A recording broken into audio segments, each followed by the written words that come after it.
Meeting about the future of Ted's Frost Stop at City Hall today, the Historic District Landmarks Commission denied the developer's application to demolish the diner.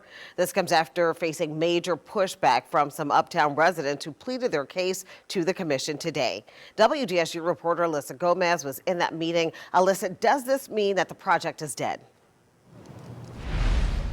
Yeah, well, Gina, as of right now, that project is dead, but it is important to note that those developers do have 10 days to appeal that decision to City Council. I went up and asked them after the meeting if they plan to do so. They declined to do any on-camera comments, but they say that they are now considering all of their options. Now, the HDLC did do a staff report on the diner. They recognized the building's importance and also determined it's in good condition.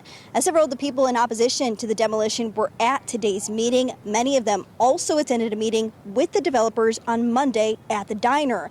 And developers say that that was an opportunity to hear feedback from the community and incorporate it into their plan. But today, they argued that if the diner was to be considered landmark status, it should have been classified as such long before this discussion.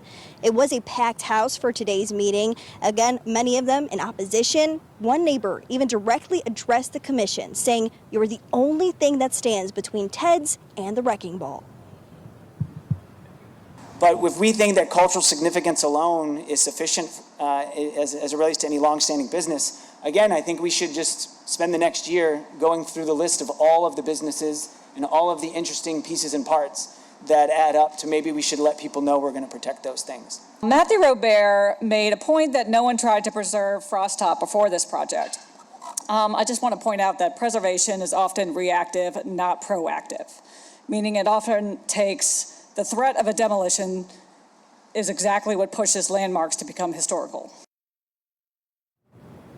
Now, several dozen people were in there trying to save this diner. As you can imagine, it was a round of applause when this decision to deny the demolition came down. Again, we will still have to see if those developers decide to appeal. Live at City Hall, Alyssa Gomez, WDSU News.